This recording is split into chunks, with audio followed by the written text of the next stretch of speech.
my own view is that they had homes in more than one place, that Joseph was originally from Bethlehem, so he had property there, and he moved to Nazareth for work, and he had property there. Historically, you think that he had two homes? Yeah. But he's maintaining a home in both places. That's an interesting idea. I hadn't thought of that. Let's get into it.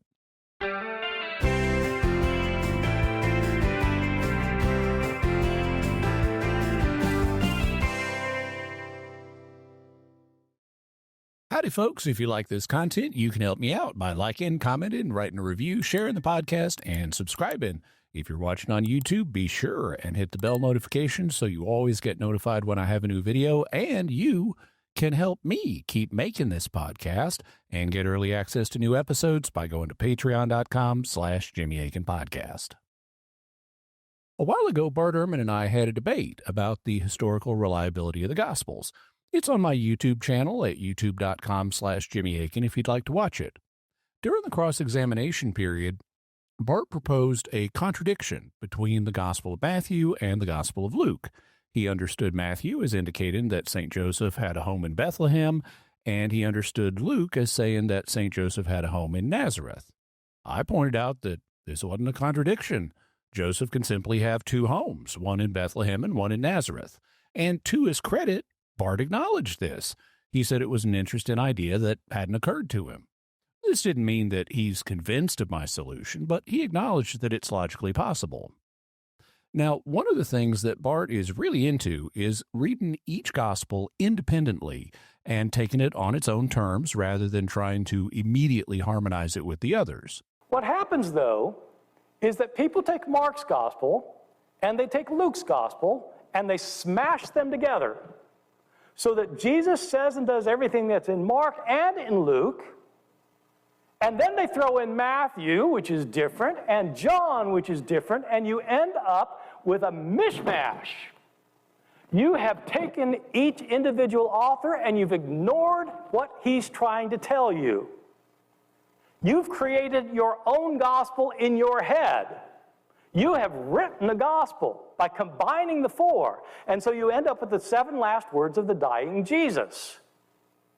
He doesn't say those 7 things in any of the Gospels. He says one here, one here, one here, one here, and each one is having him say these things to make a point, and now you've chosen to ignore his point because you're thinking they're all reliable, so it all happened. I don't think that's the way to read the Gospels. I think when you do that, you're depriving each of these authors of what he has to say. Each gospel has a different presentation, and if you don't have the differences, you don't have these 4 gospels. I see that as a value of these gospels, not a hindrance. And if you say they're all reliable historically, then you're ignoring the messages that each one wants to give you. That's my opinion. Bart has a really good point here, which is that we do need to read each document on its own terms. You will miss the messages individual authors are building into their books if you immediately read each author in terms of what the others have to say. That's quite true, and taking each document on its own terms is foundational for getting a deep and correct understanding of a document. We do need to read Mark and, at least for the moment, forget what the other evangelists have said. We need to do the same thing for Luke, for Matthew, and for John, and we need to do so for each of the books of the New Testament. Taking each document on its own terms is the beginning of the serious study of what these authors have to say. Bart is also right that the differences between the Gospels are part of their value to us. If they all said exactly the same things, there would be no point in having 4 of them, as 3 of them would not contribute anything new to our understanding of Jesus. Bart is wrong, though, to imply that we should stop there.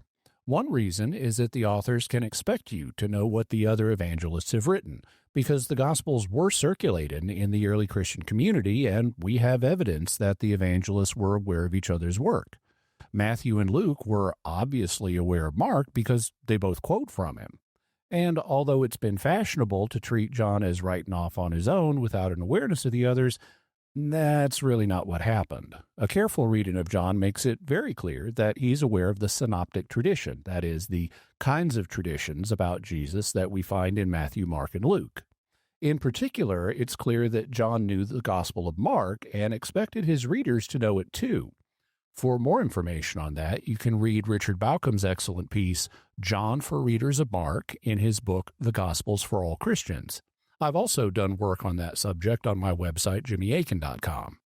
There's also a strong case that John knew Luke and deliberately fleshed out things that Luke mentions only briefly in passing.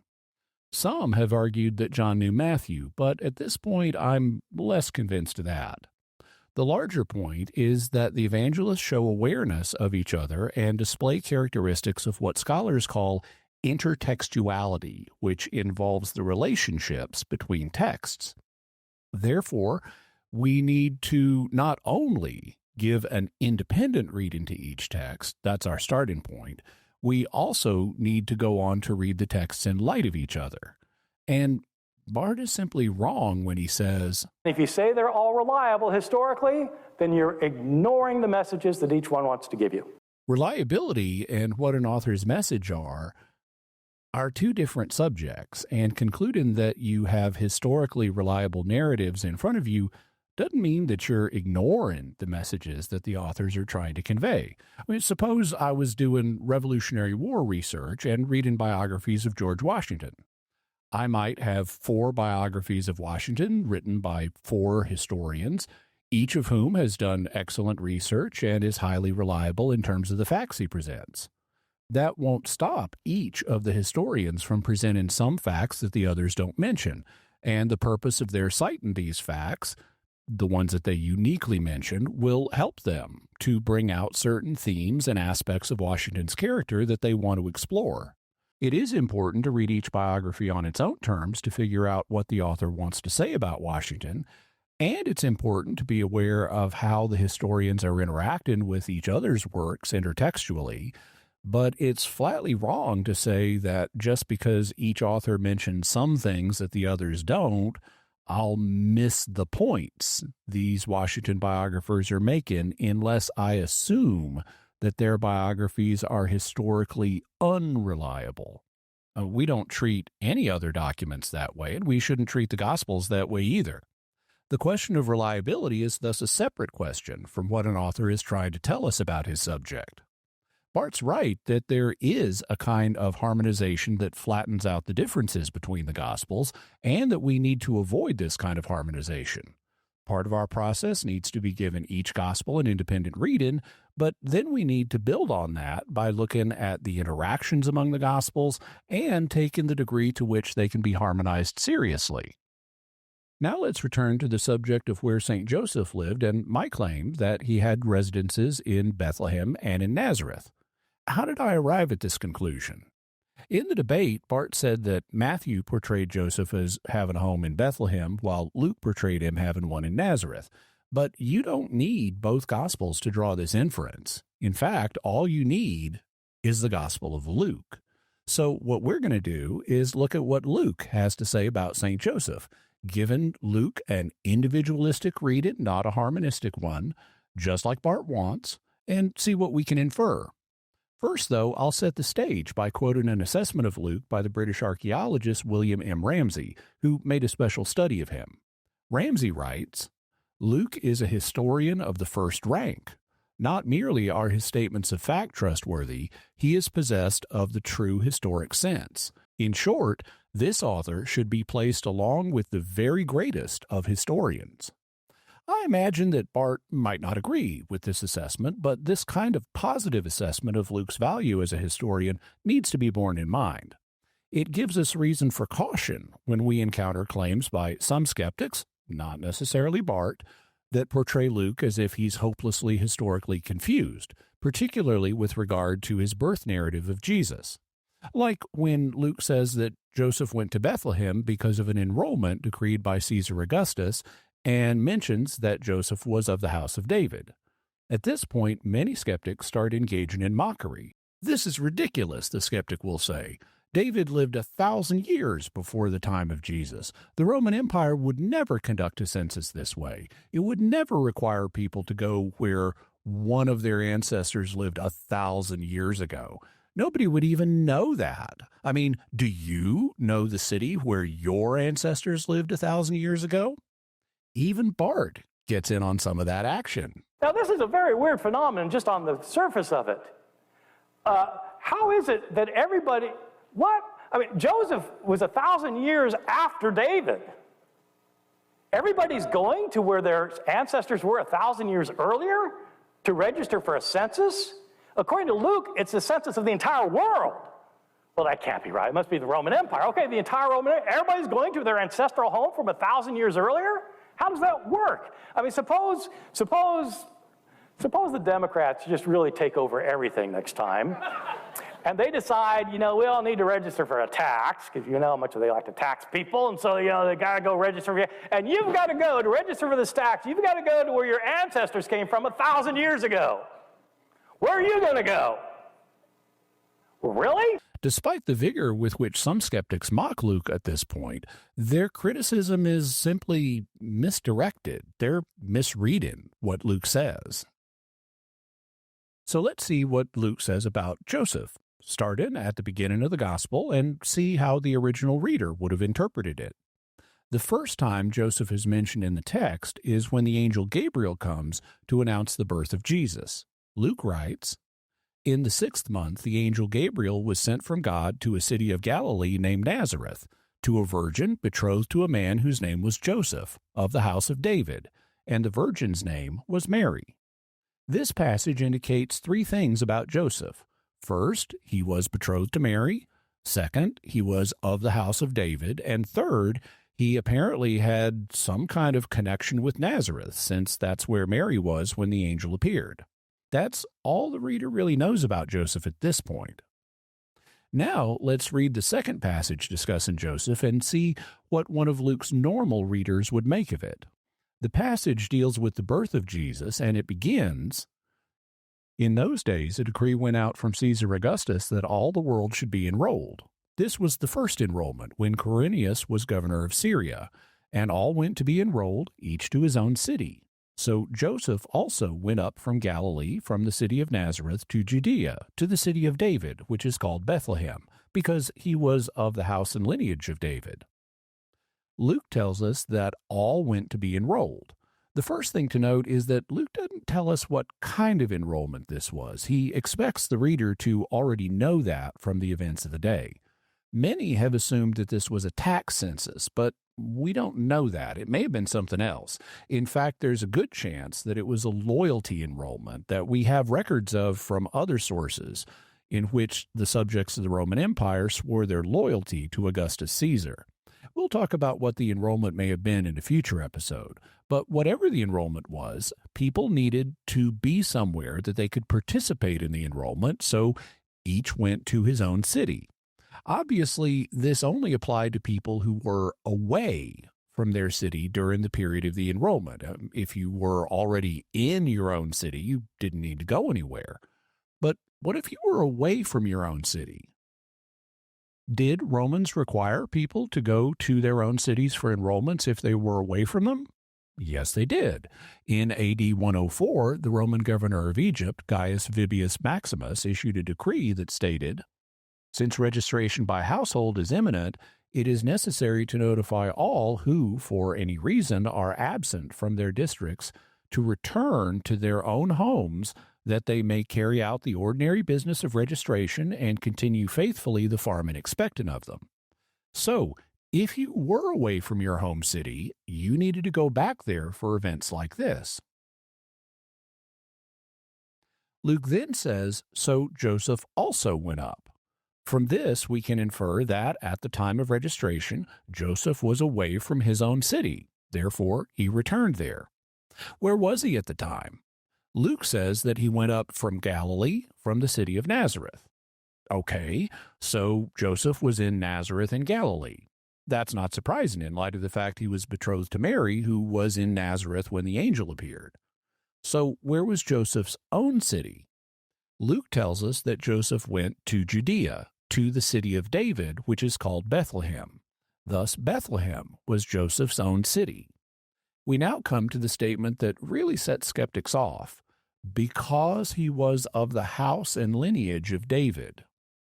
Luke includes this line to help explain why Bethlehem was Joseph's own city, but skeptics draw a completely unwarranted conclusion from this and assume that everybody in the Roman Empire was required to return to where one of their ancestors from 1,000 years ago lived. Does Luke say that? Of course not. It would not be remotely practical to conduct a census or any other kind of enrollment in that way. And that's not only obvious to us, it was just as obvious to Luke and to Luke's readers. Everybody knew that there was no such requirement for Roman enrollments, and neither Luke nor his readers would have ever dreamed that someone was making such a ridiculous inference. If Luke had the ability to speak with a modern Akin skeptic, one can easily imagine him wanting to say something like, "Don't be an idiot. That's obviously not what I meant." And it's not. People in the ancient world knew how Roman enrollments worked. They knew that you needed to return to your own city if you were away from it. So Luke's reader would naturally infer that Bethlehem was Joseph's own city, but he was away from it in Nazareth, so he went back. The idea that everyone had to go where a famous ancestor of theirs lived 1,000 years ago is not only not something that Luke says, it's also not a common sense reading of the text. It's not what the original audience would have understood. Then what did Luke mean? What would an ordinary first century reader have inferred from what Luke wrote? A logical inference would be that Bethlehem was Joseph's own city because he had a contemporary connection with Bethlehem. The reason for that so happened to be that he was of the house and lineage of David. In other words, Bethlehem was Joseph's place of residence because he was a Davidite. And that would not be surprising. Inheritance was very important in ancient Israel. As Exodus 32:13 says, the whole land was an inheritance from God, and as Numbers 34:18 mentions, each tribe inherited a particular portion of land. This area had to be preserved. Numbers 36, verses 1-9, requires that parcels of land could not be transferred from one tribe to another. Leviticus 25, verses 13-16, allows for parcels to be temporarily sold to another person, but the owner got it back in the Jubilee year. So this was really the temporary leasing of parcels of land rather than truly selling them. And Leviticus 25:31 indicates that this included houses in unwalled cities like Bethlehem. All this creates a legal framework that tended to stabilize the possession of properties within particular families. This had the effect of anchoring the family of David in Bethlehem, and so there were Davidites there. We're thus meant to understand that because Joseph was of the family of David, he had a residence in Bethlehem, a home. In fact, it was his primary residence, so Bethlehem was his own city. What skeptics have done is fundamentally misread Luke. Most people didn't even have a famous ancestor 1,000 years ago, so Luke's readers would not have understood him to be talking about a situation that applied to everyone in the empire, but a special situation that applied to Joseph. Now, Luke's statement that Joseph went to Bethlehem because he was of the house and lineage of David is to explain something that Luke has just mentioned, which is that Joseph went to the city of David. All this is an explanation of why Joseph goes to the city of David. It's because he's of the house and lineage of David. This also ties in with how Luke originally introduced Joseph back in chapter 1, where he said that Joseph was of the house of David. So all this is perfectly straightforward. In chapter 1, Luke introduces Joseph as a member of the house of David. In chapter 2, he says that everyone was required to go to their own city. He mentions that Joseph went to the city of David, and then he reminds the reader that Joseph was of the house and lineage of David, so that explains why he went there. No first century reader would have supposed that the mere fact that Joseph had a famous ancestor who lived in Bethlehem 1,000 years earlier is what made this his own city. The rule is that everyone goes to their own city to enroll.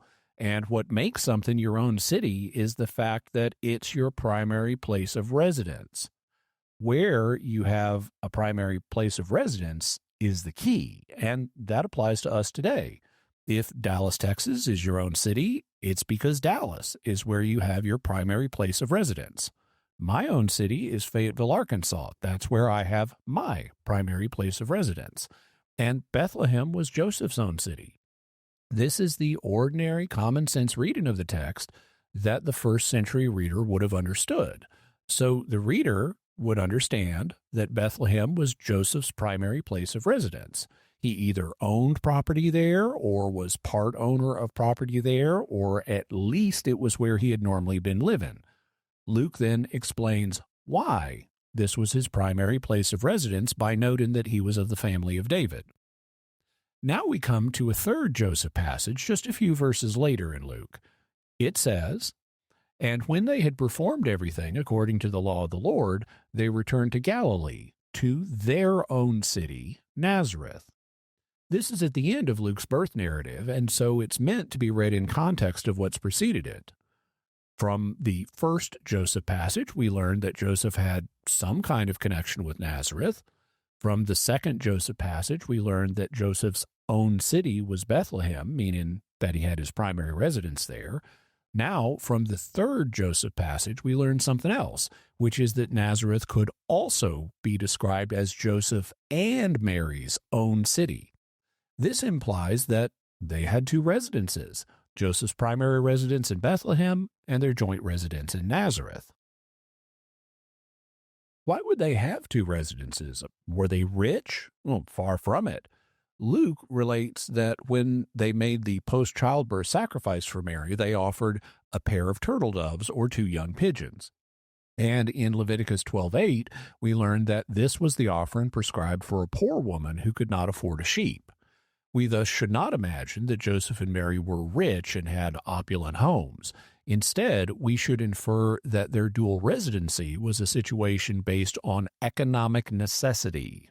As I said back in the debate, I think that they were economically deprived enough he had to leave Bethlehem for work. And having two homes is not at all unusual for people in this situation. Even today, many people have to live away from their family homes in order to find work. But they don't just stay out and live on the streets. They find some kind of accommodation where the work is. But they still consider their family home their primary residence, and they travel back to it periodically. Usually, there are other family members there on a permanent basis. This is a pattern that happens in countries all over the world. To cite one possible example, if a couple is native to Sinaloa, Mexico, but comes to Arizona to find work, they'll have some kind of residence in Arizona and their family residence in Sinaloa, which they'll consider their primary residence. The same is true for those who migrate for work elsewhere in the Americas, in Africa, Asia, the Philippines, and in the Middle East. I've met people who have exactly this dual living situation imposed on them by necessity, and I've heard from multiple listeners all over the world who report that it's what's happening in their own families. For work, they live in one place, but they periodically go back to their true family home back where they came from. And this same kind of thing was true in the ancient world in cases of economic necessity. The logical inference Luke would expect his readers to draw from this data is that Joseph had a residence in Bethlehem, which was his primary legal residence in keeping with Jewish property and inheritance practices, so that's where he went for the enrollment. However, for economic reasons, he spent most of his time in Nazareth and also maintained a no doubt humble residence there with Mary. This also explains something else we read in Luke, where he says, Mary gave birth to her firstborn son and wrapped him in swaddling cloths and laid him in a manger because there was no place for them in the inn. This is a traditional English translation which renders the Greek word kataluma as inn, but that's not the best translation here. As we can discuss in a future episode, the word kataluma means lodging place, and it could be applied to a specific room in the house, namely the place where people spent most of their time. In fact, later in the Gospel of Luke, Jesus tells his disciples, "Behold, when you have entered the city, a man carrying a jar of water will meet you. Follow him into the house that he enters, and tell the master of the house, 'The teacher says to you, where is the guest room, where I may eat the Passover with my disciples?' And he will show you a large upper room furnished. Prepare it there." The word here translated guest room is Kataluma, and it refers to a specific place within the man's house where the disciples are to eat the Passover. For several reasons, it's likely that inn is not the correct translation in the earlier passage, and that it would be better if we rendered Luke 2:7 something like this. Mary gave birth to her firstborn son and wrapped him in swaddling cloths and laid him in a manger because there was no place for them in the living area. If, as Luke indicates, Joseph went back to Bethlehem because it was his own city or primary place of residence, it's likely he went to a piece of family property, and the living area in the house was full because some family members were still living there, and perhaps because others had returned for the enrollment. Because the living area of the house was full, Mary thus put the baby Jesus in a manger away from the living area in the part of the house where the animals were kept, because they did keep animals in their homes in first century Palestine. There's more that can be said about all this, but from what we've seen today, there's no reason for mocking Luke. What he wrote all makes perfect sense if you understand it as a first century reader would have and interpret it sensibly. It's clear from just reading Luke individually and seeking to understand his message the way Bart wants us to, that Joseph had his primary residence in Bethlehem, but he spent much of his time in Nazareth, where he and Mary had a joint residence. If you like this content, you can help me out by liking, commenting, writing a review, sharing the podcast, and subscribing. If you're watching on YouTube, be sure and hit that bell notification so you always get notified when I have a new video, and you can help me keep making the podcast and get early access to new episodes by going to patreon.com/Jimmy Akin Podcast. Thank you. I'll see you next time, and God bless you always.